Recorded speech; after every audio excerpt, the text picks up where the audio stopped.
Hi, we're both Angus Macmillan nurses. I'm Sharon and my colleague here is Karen. This presentation is about pain in palliative care. Today we're going to review the causes and types of pain in people with cancer.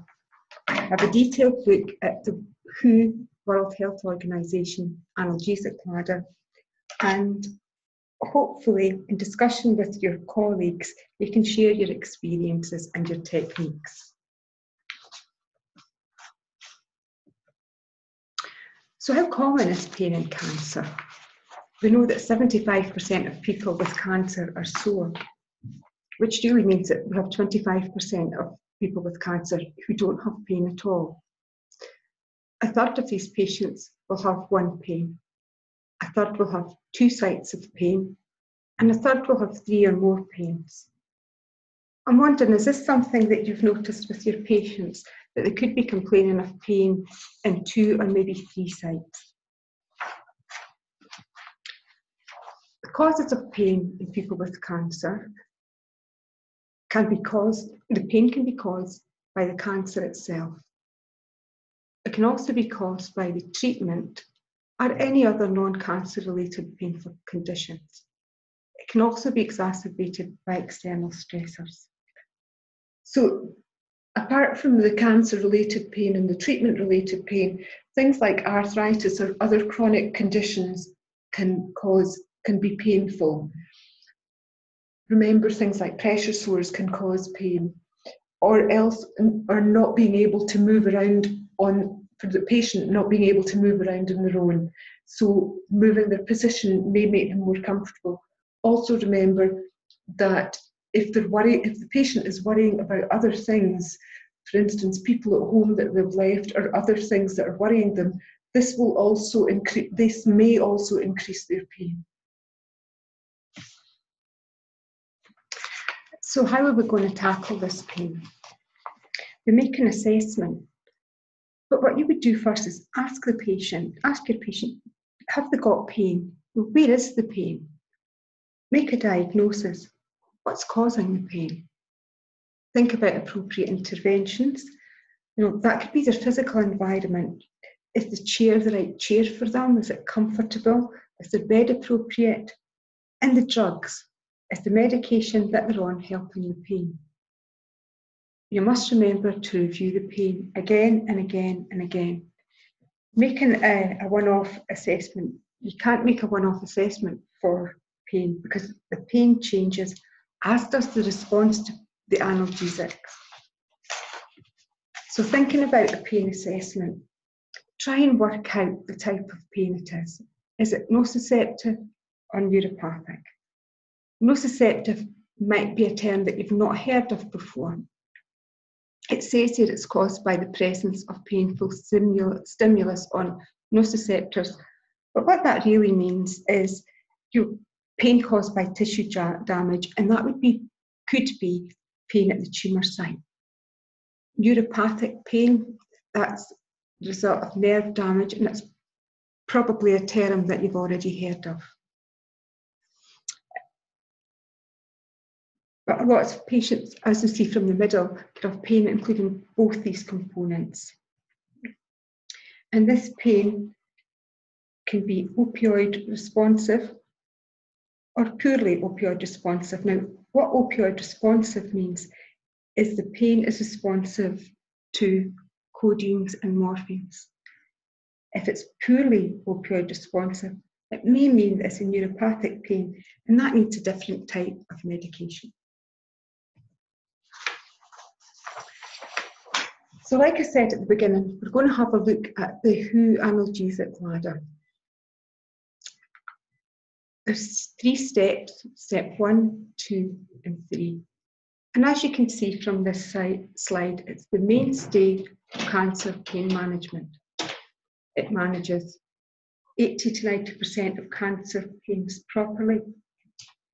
And just as was said on the slide before, just a reminder, many patients with cancer have more than one pain. The World Health Organization launched a cancer campaign programme in the mid-1980s, and that recommended a logical approach to pain control. So this analgesic ladder has gained worldwide acceptance. So we'll start at step one. Step one is for mild pain. And at step one, you start with regular non-opioid. That's your paracetamol, with or without a non-steroidal, and with or without an adjuvant. So what is an adjuvant? An adjuvant is really anything else that's added in. So your adjuvants, when to use your adjuvant, which could be an antidepressant, and you've maybe seen patients having amitriptyline, for example, for neuropathic pain.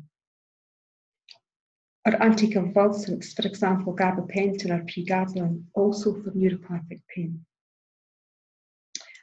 Steroids are used quite widely again for neuropathic pain, also for liver capsular pain and raised intracranial pressure. Muscle relaxants and antispasmodics are used for colic and bladder spasms. Your bisphosphonates for bone disease, and oncology treatments, for example, chemotherapy and radiotherapy, can also be used for managing pain. When the pain's no longer managed at step one, we go to step two of the ladder for mild to moderate pain. At this step, this is where we start with our weak opioid. For example, codeine or tramadol. You continue to take paracetamol at step two. So it makes sense for your patient to have a combined therapy, for example, cocodamol, when you have your regular codeine and paracetamol together. Again, with or without non-steroidal and with or without an adjuvant. Step three of the ladder, this is when we need a strong opioid. With paracetamol, with or without your non-steroidal, or with or without your adjuvant. Remember at step three, if the patient is now prescribed strong opioids, you have to remember to stop the step two analgesics such as codeine or codeine paracetamol mix. So severe pain is a strong painkiller. 3 things to remember: by mouth, by the clock, and by the ladder. And that's this 3-step World Health Organization ladder. And morphine is always the first line opioid. As a reminder, step 3, you need a strong opioid. So it's for moderate to severe pain. Severe pain needs a strong painkiller. Morphine is the first line strong opioid. So you have the opioid plus paracetamol, with or without your non-steroidal, with or without your adjuvant. Remember, as Karen's just said, stop any step 2 opioid, so you're stopping your codeine. So we're going to look at titrating oral morphine. As you'll read there, we start with immediate release, oral morphine, 4-hourlies, titrating upwards until pain is controlled. If opioid naive, starting dose is 5 milligrams and 2.5 mils 4-hourly. What we mean by opiate naive is someone who's not had morphine or codeine before. We convert to twice daily dose when pain is controlled, and that's normal, your MST, morphine sulfate, slow release tablets. It's a good idea to ensure that laxatives are prescribed and think about an antiemetic.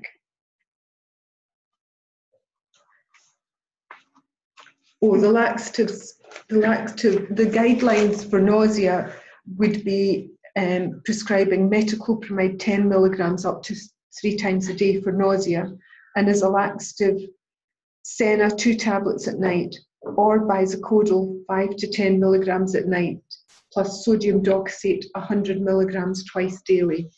So that's a stool softener and a stimulant. So converting to slow release morphine. So once the pain is controlled, once you've titrated up your oral morphine, you want to convert to twice daily preparation. So as it says on the slide, calculate how many doses are taken in 24 hours and divide it by 2 to get your 12-hourly preparation. As I've said, it's usually MST that would be used. Plus remember your breakthrough oromorph, which is 1/6 of your daily dose.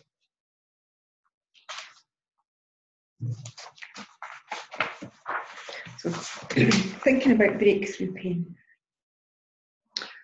When you're titrating your patients up on normal release oral morphine, the breakthrough at that point is the same as the 4-hourly dose, which is different from the 12-hourly preparation when the breakthrough is 1/6 of the 24-hourly dose. When you've given breakthrough, assess it after 30 to 60 minutes. And if the pain persists, give a second dose. If the pain still persists, you have to seek advice. It's really important to remember as well to increase the breakthrough dose if the regular dose increases.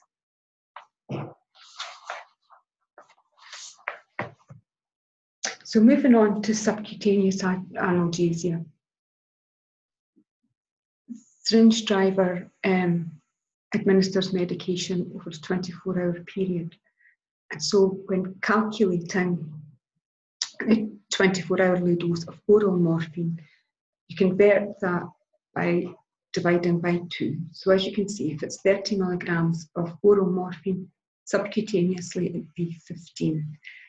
I think we're using diamorphine a bit less these days, but the conversion from oral morphine to diamorphine is 3:1. So if it was 30 milligrams of oral diamorphine, then it would be 10 of diamorphine. As with the long-acting, remember it's 1/6 of the 24-hour dose that you require for breakthrough.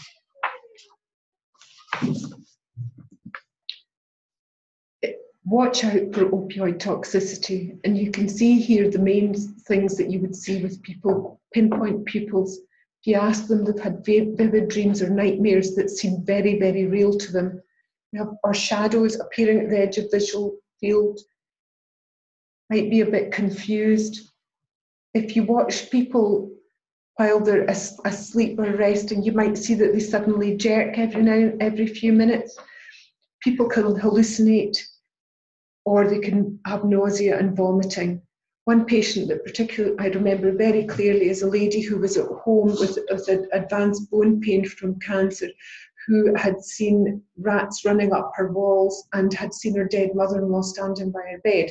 She wasn't bothered about the rats, but she didn't like the dead mother-in-law standing by her bed, and she had been frightened to tell anyone because she thought she was going mad. And she was changed onto a different opioid, and this side effect changed. But people find it frightening, and it's useful to say to them, are you seeing or hearing things that aren't there? Because often they won't tell you because they're frightened to own up to it.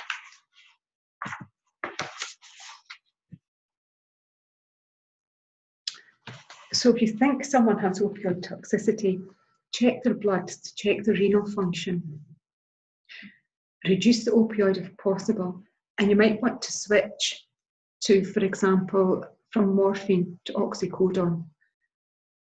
You have to review the patient, review their pain, and retitrate the analgesia, but really seek advice. Remember that if the patient has been losing a significant amount of weight, the current dose that they're on will actually be stronger in their body because their body weight has reduced. So it's worth keeping that in mind if you've got somebody that's eating very, very little in the final weeks of their life, that actually their dose might need reduced because their body weight has reduced.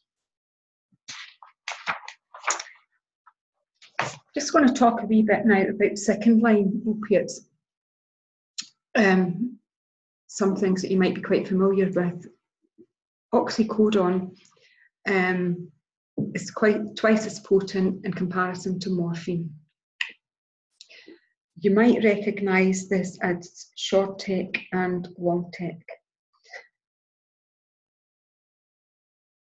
Oxynorm is a short-acting form of oxycodone. It comes in liquid and in capsules. Oxycontin is the 12-hour sustained-release form. But people recently, most of the GPs are prescribing short tech and long tech because it's significantly cheaper than Oxynorm and Oxycontin. Transdermal analgesia. I'm sure you'll all be very familiar with transdermal analgesia. It's a topical patch that lasts for 72 hours. Particularly useful when pain is stable and compliance is poor, or the oral route is not possible. It could be the patient's unable to tolerate morphine, or they have renal impairment. So the starting patch, fentanyl, the starting patch is fentanyl 12 micrograms. But you've got to remember, though, this is equivalent to 30 to 60 milligrams of oral morphine over 24 hours. So it is a high starting patch. When you're starting, apply the patch and continue quick-acting opioid 4-hourly for the next 12 hours.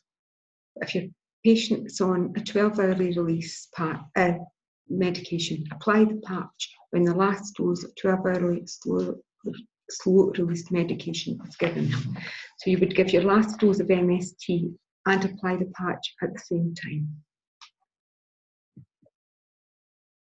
These are just some cautions with the transdermal patches, because the heat increases the rate of absorption. So be aware if you have a patient who has a high temperature that's febrile. Advise not to soak in hot baths. Avoid saunas and avoid sunbathing. And also avoid direct contact with hot water bottles or heat pads, because as you can imagine, it will increase the rate of absorption and your patient could become toxic. Third-line analgesics that you might see are for patients who are not able to tolerate first or second line. So they're not able to tolerate morphine or oxycodone. This is for your information. Fentanyl, it comes in both an injection and sublingual, and it's 30 times more potent than morphine. Methadone is a complex, for complex pain. It's really difficult to titrate, has a long half-life, so it stays in your system for a particularly long time. Ketamine is an anaesthetic drug. We use it as an oral preparation and also in syringe drivers.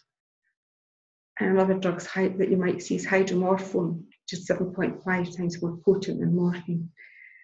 These are specialist drugs that are normally started in an inpatient unit, for example, Roxburgh House, or maybe your patients come from the hospital palliative care team in Ninewells. So they're not drugs that are started in the community, but more and more we're seeing patients with complex needs and complex pain being discharged out into the community. So these are drugs that you might see.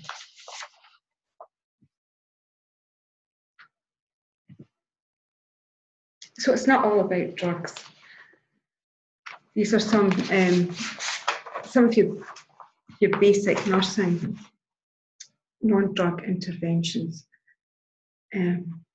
Ensuring that your patient positions change regularly, that they're on the appropriate pressure relieving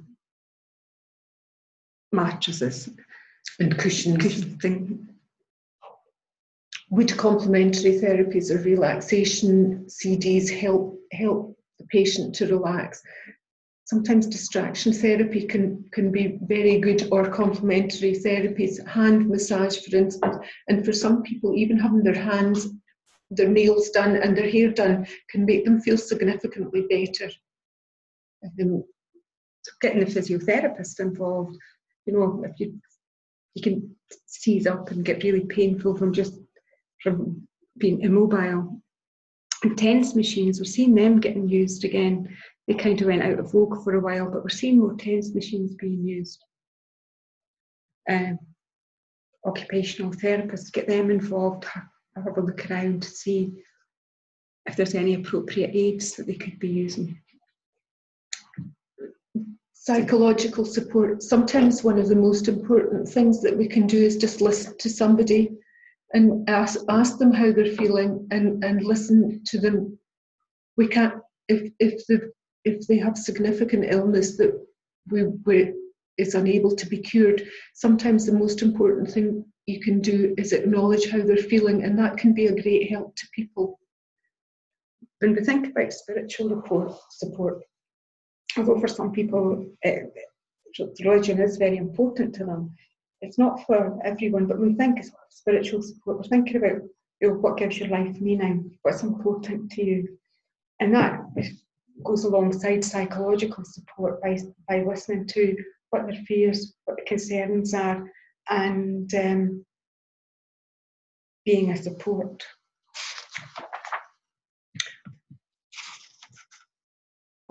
Where would you get advice from? Scottish palliative care guidelines are online. There's also specialist palliative care teams within your area, and you can contact at any time for advice.